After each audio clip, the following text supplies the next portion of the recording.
1. Do not fight.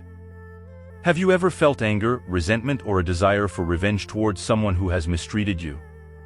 Have you ever wanted to take revenge or hurt them as much as they did to you? Yes, of course. There has surely been a time in your life when a close person betrayed you in a way you never expected. He hurt you deeply, and all you could think about was how to hurt him back. You thought that would make you feel better. That feeling is completely understood. It is natural to want to respond to pain with pain. But did you ever consider a different answer? Have you considered defeating your enemy without fighting? The Stoics offer us an alternative perspective. For example, Marcus Aurelius said that the best revenge is not to be like your enemy. That sounds noble, but how does that apply when everything in you cries out for justice? Well, let's start at the beginning. The Stoics teach us first to question our judgments. What if, instead of seeing that person as a malicious enemy, you tried to understand why they acted that way? Often, behind an act of cruelty, there is pain or fear. If you find value in our videos, I would appreciate it if you subscribe to the channel and turn on notifications. Every subscription helps us tremendously to continue creating and sharing content you'll love. Also, if you have any suggestions or topics that you would like to see in future videos, feel free to leave them in the comments below. 2. Ignore them. And you will think, but doesn't that justify his actions? No, it does not justify the behavior, but changing our perception can help us free ourselves from resentment. Then there is the concept of Stoic indifference. It doesn't mean that we don't care about what happened, but rather that we choose not to let those events disturb our inner peace. This principle is challenging but liberating at the same time. When we talk about outwitting, we don't mean revenge plots, but rather living so that our actions reflect our highest values, not our response to pain. This in itself is a way of overcoming, because you remain true to yourself, without letting yourself be carried away by negativity. Your enemy becomes a mirror, reflecting parts of yourself that you may not want to see or face. This reflection may be disconcerting, but it is also an invaluable opportunity for personal growth. By confronting the image that our enemy returns to us, we are presented with the chance to examine our own vulnerabilities, prejudices, and areas of rigidity that we might have ignored or minimized. This reflective process not only has the potential to soften our perceptions and reactions toward those we consider adversaries, but also fosters greater self-awareness and emotional maturity. In this mirror, we can see our own insecurities and flaws reflected, as well as our untapped strengths and potentials. For example, if we are deeply irritated by arrogance or rudeness in another, it could be indicative of our own struggle with self-esteem or our desire to be recognized. Or if we encounter intolerance or closed-mindedness, we might be being invited to reflect on our own flexibility and openness to differences. This recognition can be the first step towards a profound transformation.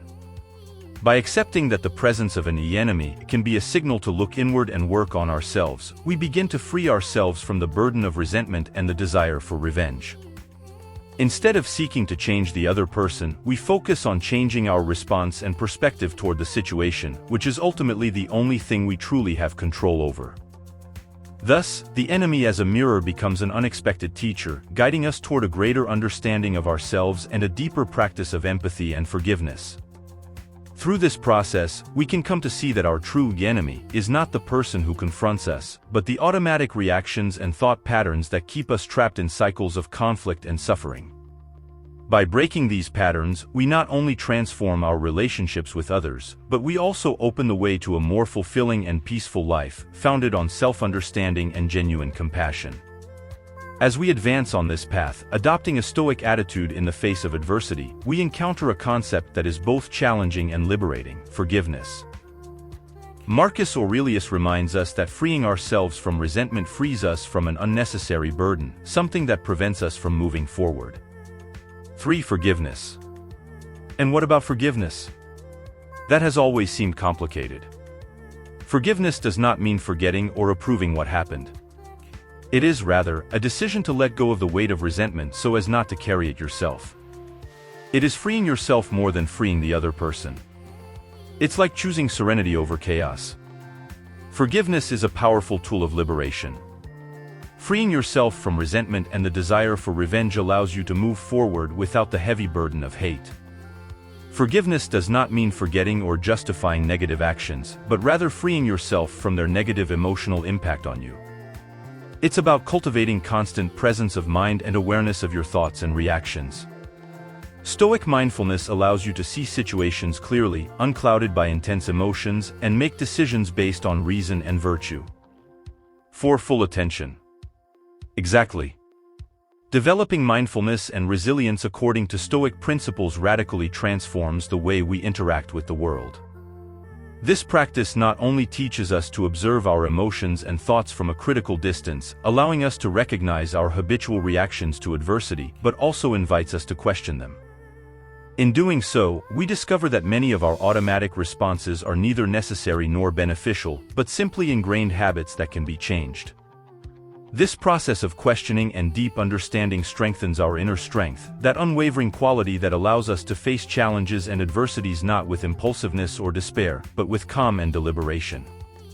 Stoic mindfulness and resilience are not merely coping techniques, they are foundations for a full and meaningful life.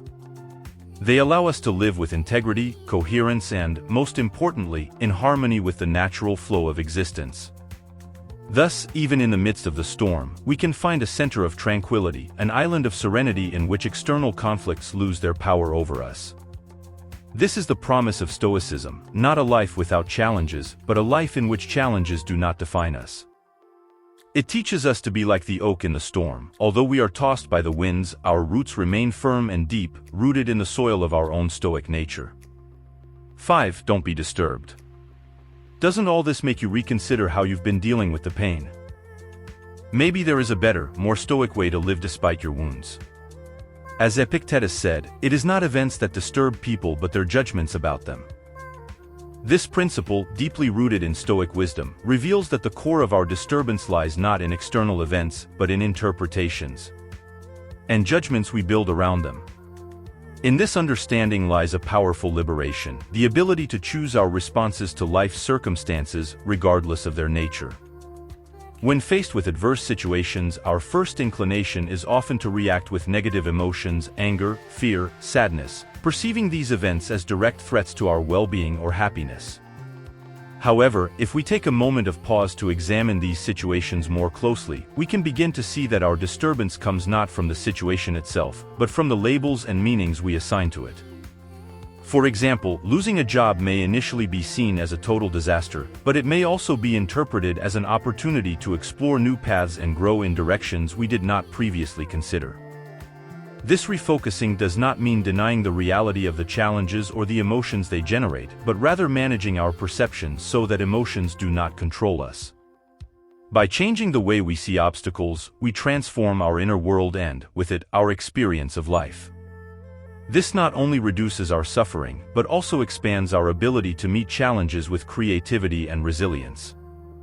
Furthermore, this principle invites us to constantly question our automatic interpretations of events and seek more balanced and constructive perspectives. In practice, this means pausing before reacting, examining our underlying beliefs, and considering different ways of looking at the situation. By doing so, we not only mitigate our own suffering, but also improve our interaction with others, approaching conflicts with understanding and seeking more harmonious solutions. Understanding that men are not disturbed by things, but by their perception of them, is to recognize that we have the power to shape our experience of life. It frees us from the tyranny of external events and puts us in the driver's seat of our own happiness. This is the essence of personal empowerment, the ability to find serenity within yourself, no matter what storms may rage around you. 6. Understanding. If you are insulted and offended, it is natural to feel the initial impulse to react with pain, anger, or desire for revenge. However, this is a crucial opportunity to remember and apply Stoic wisdom, especially the principle that it is not the external actions themselves that disturb us, but our interpretation of those actions. At this time, you have the option to take a different path, one that does not lead to more suffering, but towards understanding and inner peace. When faced with an insult or offense, you can choose to see this situation as a reflection of the person who utters the insult rather than a true judgment about you. Most of the time, insults come from the speaker's own insecurities, frustrations, or problems. Recognizing this allows you to depersonalize the attack, seeing it more as an expression of their internal state than as an accurate assessment of your character or value. 7. Resilience. Additionally, this circumstance gives you the opportunity to practice emotional resilience. Ask yourself, will this insult change who I am or affect my value as a person? The answer is, of course, no.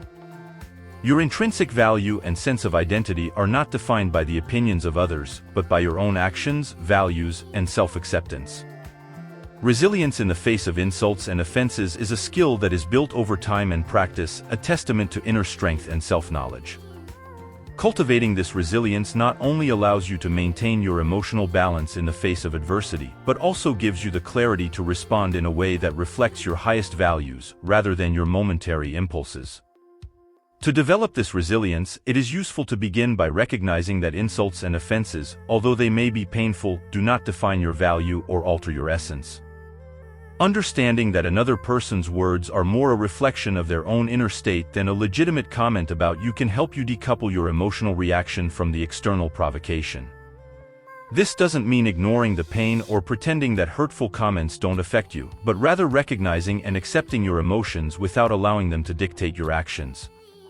A useful Stoic practice in this context is the distinction between what is within our control and what is not. Other people's thoughts and actions are beyond our control, but how we choose to interpret and respond to those actions is firmly in our hands.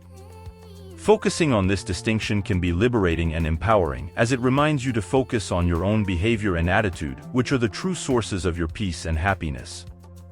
8. Compassion. Additionally, developing the ability to respond to insults with compassion and understanding can be surprisingly effective. Not only does this demonstrate impressive strength of character, but it can also diffuse hostility and open paths to deeper understanding. The response to an insult does not need to be a counterattack. It can be an opportunity to practice empathy, recognizing that people often hurt others when they feel hurt or threatened in some way. 9. Reflection. Another useful tool at this time is reflection before reacting. Before you allow an impulsive response to take control, take a deep breath and reflect on what you really want to accomplish with your response. Responding to an insult with composure and dignity not only keeps you in harmony with your own values, but can also disarm the person who insults you, showing that their words do not have the power to disturb you. If you are insulted and offended, remember that you have the power to choose how those words will affect you. Finding the strength to respond with understanding, empathy, and dignity is a testament to your own growth and emotional stability. This is true victory, not over others, but over the limitations that previously would have led to disruption and suffering. 10. Personal growth. Therein lies the beauty of Stoicism. It offers us tools not only to face adversity but to transform it into an opportunity for our personal growth. The destruction of an enemy, then, becomes the transformation of our own being into something greater and more serene. Focusing on yourself in the midst of offense and grievance is a powerful strategy for navigating the turbulent waters of interpersonal conflict. When someone offends or wrongs you, the instinctive reaction is to look outwards at the source of that offense and respond with a mix of emotions that may include anger, sadness, or even a desire for revenge. However, by turning your attention inward, toward your own response and well-being, you transform the dynamics of the situation and take control over the only thing you can truly control, yourself. First, focusing on yourself allows you to examine your initial reaction to the offense. Why do these words or actions have the power to disturb you? This introspection can reveal underlying insecurities or limiting beliefs that, once recognized, can be addressed and transformed. By doing so, you reduce the ability of future offenses to trigger the same emotional reaction, thus cultivating greater resilience. Additionally, this internal focus gives you the opportunity to practice compassion for yourself. Acknowledging and validating your own feelings in response to a grievance is a crucial step toward healing. Allow these feelings to exist without judgment, remembering that your value is not diminished by another person's actions or words. This self-acceptance is essential to maintain your emotional balance and inner peace. At the same time, focusing on yourself means taking active steps to care for your well-being in the midst of conflict. This may mean setting healthy boundaries with the person who offended you, seeking support from friends or loved ones, or spending time on activities that strengthen and bring you joy. Each of these actions is an affirmation of your worth and a declaration that you will not allow external negativity to dictate your mood or self-esteem. Ultimately, this approach enables you to respond to grievance in a way that reflects your highest values. Instead of reacting impulsively or with vengeance, you can choose to respond with dignity, maintaining your integrity. This response not only benefits you, but can also serve as a powerful example to others, showing that it is possible to face adversity with grace and strength. If you liked this video, don't forget to subscribe to the channel and activate notifications. Each subscription helps us enormously to continue creating and sharing content that will motivate you. Also, if you have any suggestions or topics that you would like to see in future videos, feel free to leave them in the comments below. Thank you.